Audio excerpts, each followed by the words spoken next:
Picture this. It's 1221, and the most feared army in human history is closing in. 700,000 Mongol warriors, that's more soldiers than the entire population of most medieval cities, are hunting one man. Their leader, Genghis Khan himself, the conqueror who's killed 40 million people and destroyed entire civilizations without breaking a sweat. But on the banks of the Indus River, something happens that nobody saw coming. The hunted man, surrounded and outnumbered 1,000 to 1, does something so insane, so utterly impossible, that even Genghis Khan, a man who's seen everything, stops his horse and watches in complete disbelief. But before we dive into this insane story, make sure to hit that subscribe button and smash the like button if you want to see more incredible tales from history that you won't find anywhere else. Trust me, you don't want to miss what's coming next. This is Jalal ad-Din Mingburnu.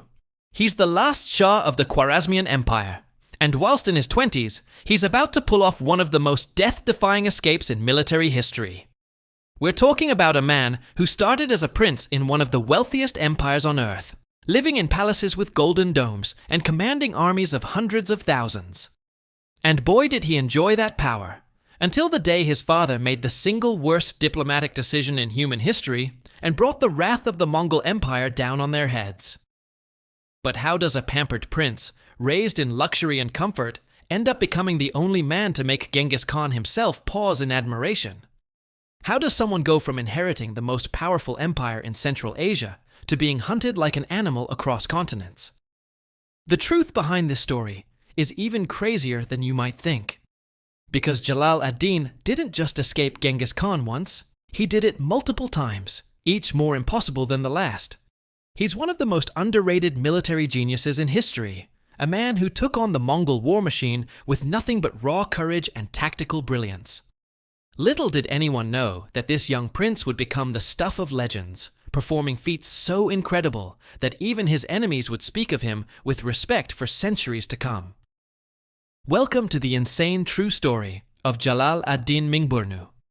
Jalal ad-Din was born around 1199 in Gurganj, the glittering capital of the Khwarazmian Empire. His father, Ala ad-Din Muhammad II, ruled over an empire that stretched from the Caspian Sea to the Persian Gulf. We're talking about 3.6 million square kilometers of territory, making it one of the largest empires on earth at the time. Young Jalal ad-Din grew up in unimaginable luxury. The palace complexes in Gurganj were architectural marvels, with intricate tilework, massive libraries, and gardens that would make Babylon jealous. It was an early lesson for Jalal ad-Din that power and wealth could disappear in an instant, though he wouldn't understand this until much later. You see, Jalal ad-Din wasn't his father's favorite son. That honor went to his older brother, Uzlag Shah, who was being groomed to inherit the throne. But even as a child, Jalal ad-Din showed signs of the warrior he would become. While his brothers spent their time in court politics and luxury, Jalal ad-Din preferred military training. He would later reflect on this and say that the sword felt more natural in his hand than a golden goblet ever did. His military instructors noticed something special about him, not just his physical prowess, but his ability to think strategically, to see patterns in battle formations that others missed. The truth is, growing up as a younger prince in a medieval empire meant you had to be smart to survive. Court intrigue was everywhere, and Jalal ad-Din learned early how to navigate the dangerous waters of palace politics. He watched his father rule through a combination of fear and bribery, keeping the various factions of the empire in check through careful manipulation. But Jalal ad-Din also saw the weakness in this approach. His father's paranoia made him distrustful of his own generals, and his greed made him squeeze the provinces for every coin he could get. These were lessons that would serve Jalal ad-Din well in the dark days to come. What really shaped Jalal ad-Din's character was his relationship with his grandmother, Turkan Khatun. She was the real power behind the throne, a woman who'd risen from being a Turkish slave to becoming the most influential person in the empire. She favored Jalal ad-Din over his brothers, recognizing in him a strength of character that the others lacked. Under her tutelage, he learned not just how to fight, but how to lead, how to inspire loyalty in men, how to read the political landscape, how to turn weakness into strength. She would often tell him, "Power isn't about what you have, It's about what others think you have. It was advice that would save his life more than once. By the time he reached his late teens, Jalal ad-Din had already led several military campaigns against rebels in the outer provinces. Unlike his father, who ruled from the comfort of his palace, Jalal ad-Din rode with his men, ate the same food, endured the same hardships. His soldiers loved him for it. They called him the Young Lion, and stories of his bravery began to spread throughout the empire. In one battle against Kipchak raiders, outnumbered 3-1, Jalal ad-Din personally led a cavalry charge that broke the enemy lines. He must have thought even then that he was destined for greatness. Little did he know that his greatest battles were yet to come. Everything changed in 1218 when a group of Mongol merchants arrived in the Khwarazmian city of Otrar. The governor, a greedy man named Inalchuk, saw their rich caravans and made a fatal decision. He accused them of being spies and had them executed, seizing their goods. When Genghis Khan sent ambassadors to demand justice, Jalal ad-Din's father made an even worse decision. He had the ambassadors killed, with one account saying he had molten silver poured into their ears and eyes. In the medieval world, killing ambassadors was the ultimate insult, a declaration of war that could not be ignored. But Jalal ad-Din saw an opportunity here that his father missed. He argued passionately in the royal council that they should apologize, pay compensation, and avoid war with the Mongols. He'd studied reports of Mongol victories in China and understood what others didn't. This wasn't just another nomadic army. The Mongols had Chinese siege engineers. They had discipline unlike anything the world had seen. And they had Genghis Khan, perhaps the greatest military mind in history. But his father, drunk on his own power and wealth, dismissed his son's concerns. "We have 400,000 soldiers," he boasted. "Let the barbarians come." Using these new connections he'd built with the military commanders who respected him, Jalal ad-Din began preparing for the inevitable. While his father divided the army among various cities, a fatal strategic error, Jalal ad-Din quietly gathered loyal troops around himself. He stockpiled supplies, trained his men in mobile warfare tactics, and most importantly, he studied every report he could find about Mongol battle tactics. You see, Jalal ad-Din realized something crucial. You couldn't fight the Mongols using traditional methods. Their mobility, their coordination, their psychological warfare tactics were unlike anything the medieval world had seen. When the Mongol invasion began in 1219, it was even worse than Jalal ad-Din had feared. City after city fell like dominoes. The Mongols didn't just defeat armies, they erased entire populations. At Bukhara, Genghis Khan rode his horse into the main mosque and declared, "I am the punishment of God. If you had not committed great sins, God would not have sent a punishment like me upon you." The psychological impact was devastating. Jalal ad-Din watched as his father's carefully constructed empire crumbled in months. Governors switched sides, armies melted away, and his father fled like a coward, abandoning his capital. In many ways, it was such an incredibly simple move, but it was the meticulous planning that made it possible. While everyone else was panicking, Jalal ad-Din was positioning himself to take control. When his father fled to an island in the Caspian Sea, where he would die of pneumonia, alone and abandoned, Jalal ad-Din stepped into the power vacuum. He didn't claim the throne through ceremony or bureaucracy. Instead, he appeared at the head of an army at Gurganj, the capital, just as Mongol forces were approaching. The remaining commanders, desperate for leadership, rallied to him. At just 21 years old, Jalal ad-Din had become the de facto ruler of what remained of the Khwarazmian Empire. What happened next shocked everyone, including the Mongols. While every other Khwarazmian force had crumbled at the first sight of Mongol banners, Jalal ad-Din did something unprecedented. He attacked. At the Battle of Parwan in 1221, he caught a Mongol force of 30,000 by surprise. But here's the crucial part that most historians miss. Jalal ad-Din had spent months studying Mongol tactics, and he'd figured out their weakness. The Mongols relied on mobility and coordination, but in the narrow valleys near Parwan, their cavalry advantage was neutralized. What the Mongols didn't realize was that Jalal ad-Din had learned to think like them. He used their own tactics against them: false retreats, coordinated arrow volleys, and most importantly, psychological warfare. When the Mongol general Shigi Kutuk ordered his traditional feigned retreat, expecting the Khwarazmians to break formation and pursue, Jalal ad-Din's men held their ground. They'd been drilled for months on this exact scenario. Then, when the Mongols turned to attack what they expected to be a disorganized enemy, they found themselves facing disciplined ranks of soldiers who knew exactly what was coming. The battle was a massacre, but this time it was the Mongols who were slaughtered. Jalal ad-Din personally led charge after charge, his banner always at the thickest point of the fighting. By nightfall, the Mongol force was destroyed. For the first time in the entire campaign, a Mongol army had been decisively defeated in open battle. The psychological impact was enormous. Suddenly, the invincible Mongols looked mortal. Soldiers who had been hiding in the mountains began streaming to Jalal ad-Din's banner. Within weeks, his army had swollen to 60,000 men. Jalal ad-Din now had something no other leader had managed to achieve: momentum against the Mongols. And this is very different to just defending a city or winning a skirmish. He'd proven that the Mongols could be beaten using their own tactics against them. He began a brilliant campaign of mobile warfare, striking at isolated Mongol forces, disrupting their supply lines, and slowly building a coalition of resistance. For a brief moment, it looked like he might actually turn the tide of the invasion. But the victory at Parwan had an unintended consequence. It got Genghis Khan's personal attention. The great conqueror, who had been content to let his generals handle the campaign, now took personal command. He force-marched 100,000 of his best troops toward Jalal ad-Din's position. What's really interesting, though, is Genghis Khan's reaction to reports of Jalal ad-Din. Unlike his father, whom Genghis had dismissed as a coward, the Mongol leader expressed genuine respect for the young prince. "Finally," he reportedly said, "a worthy enemy." The two forces met near the Indus River in November 1221.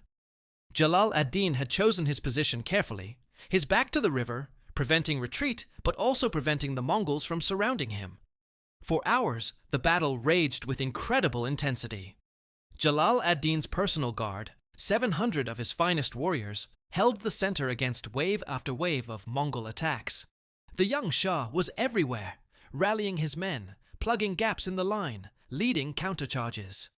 Even Mongol sources admit he fought like a man possessed.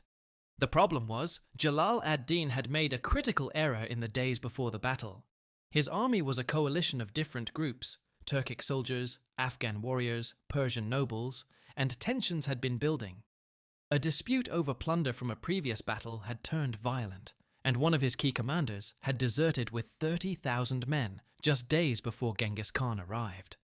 But the betrayal didn't stop there.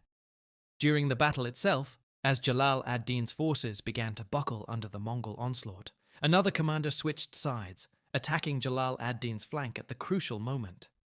Little did Jalal ad-Din know that Genghis Khan had been working behind the scenes, using bribes and threats to undermine his coalition. The Mongol leader understood that Jalal ad-Din's greatest strength, his ability to unite different groups against the Mongols, was also his greatest weakness. By exploiting ethnic and religious tensions within the alliance, Genghis had ensured that Jalal ad-Din would face him with a weakened, divided force. As the battle turned against him, Jalal ad-Din made a series of increasingly desperate decisions. He ordered his remaining cavalry to charge directly at Genghis Khan's position, hoping to kill the Mongol leader and turn the tide. The charge was magnificent.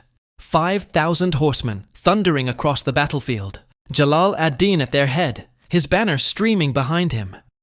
For a moment, it looked like they might actually break through. Mongol guards formed a protective wall around their leader, and the fighting was so intense that Genghis Khan himself had to draw his sword. However, back at the river, people were starting to ask questions about what would happen if their leader fell. Jalal ad-Din's infantry, seeing their Shah disappear into the melee around Genghis Khan, began to waver. Panic spread through the ranks. The carefully maintained discipline that had won at Parwan crumbled. Men began throwing down their weapons and fleeing toward the river, where they found themselves trapped between the water and pursuing Mongol cavalry. Then, in the final moments of the battle, something extraordinary happened. Jalal ad-Din, seeing that all was lost, fought his way back to the riverbank with his last remaining guards. Behind him, the Mongol army was closing in for the kill. In front of him, the Indus River raged, its currents swollen by mountain snowmelt. For Jalal ad-Din, as the reality of total defeat started to come out, he had a choice: surrender and face certain death, or risk everything on one last impossible gamble. What happened next has become the stuff of legend. Jalal ad-Din turned his horse toward the river, raised his sword in a final salute to his enemies, and then spurred his mount off a 20-foot cliff into the raging waters below. The jump was so spectacular, so utterly insane, that the Mongol cavalry pursuing him stopped in their tracks. Genghis Khan himself rode up to the cliff edge and watched as Jalal ad-Din, still in full armor, swam his horse across the deadly current. As for Jalal ad-Din, he somehow survived the crossing, though most of his remaining guards drowned in the attempt. He emerged on the far bank, his empire destroyed, his army annihilated, with nothing but the clothes on his back and the sword in his hand. But he was alive, and in the game of survival against Genghis Khan, that was a victory in itself. The Mongol leader, watching from the cliff, reportedly turned to his sons and said, "Such a son should have a father like me." He then gave strict orders that Jalal ad-Din was to be captured alive if possible, a rare honor from a man who typically preferred his enemies dead. The immediate aftermath was brutal. The Mongols systematically hunted down and killed anyone associated with Jalal ad-Din's resistance. His family wasn't spared. His mother and sisters were captured and enslaved. His children were killed. The remnants of the Khwarazmian Empire were absorbed into the growing Mongol Empire. Cities that had supported Jalal ad-Din were razed to the ground, their populations massacred as a warning to others. Ultimately, though, the people who suffered most were the ordinary citizens of Central Asia and Persia.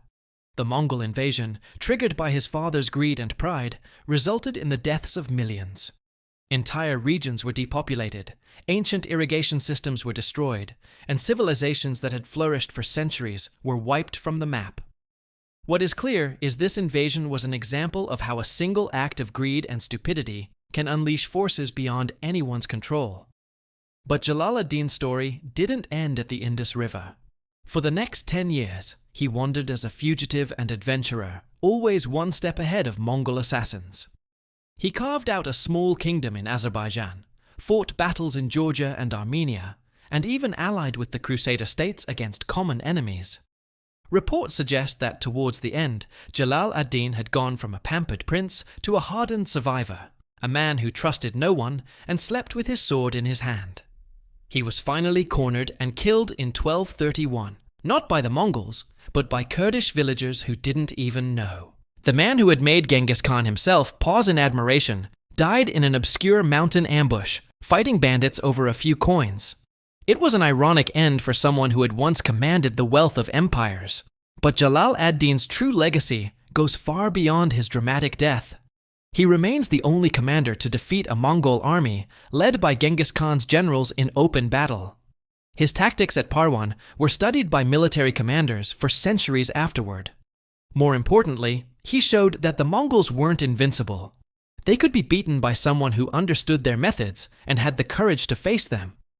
What's really fascinating is how Jalal ad-Din's story influenced later resistance movements against the Mongols. The Mamluks in Egypt, who would eventually stop the Mongol advance at Ain Jalut in 1260, studied his battles carefully. They learned from both his successes and his failures.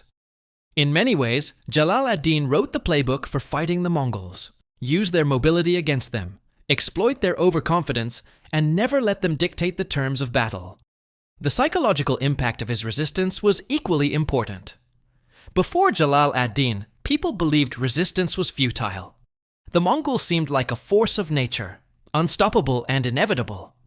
But here was proof that they could bleed, that they could lose, that they could be outsmarted. Even in defeat, Jalal ad-Din had shown that courage could stand against terror, that one man's determination could inspire thousands. Modern military historians often compare Jalal ad-Din to other great last stands in history: Leonidas at Thermopylae, the defenders of the Alamo, the Warsaw Ghetto Uprising. But unlike those examples, Jalal ad-Din survived his last stand, lived to fight another day, and continued resisting for another decade. In an age where surrender to the Mongols was the norm, his refusal to give up stands as a testament to human resilience. Now, whilst the story of Jalal ad-Din is pretty incredible, I still wouldn't call him the most ruthless warrior in history. For that, you're going to want to check out the absolutely insane story of Timur the Lame, a man who claimed to be Genghis Khan's heir and built pyramids from the skulls of his enemies. We're talking about someone who made even the Mongols look merciful, and his story is even more twisted than you can imagine. But before you click on that video, make sure you're subscribed with notifications on, because I've got some absolutely mind-blowing historical stories coming up that you won't want to miss. We're talking about forgotten emperors, impossible heists, and people who changed the course of history in ways you never learned about in school. Thank you for watching. I hope you enjoyed discovering the incredible story of Jalal ad-Din, and I'll see you in the next video. Take care.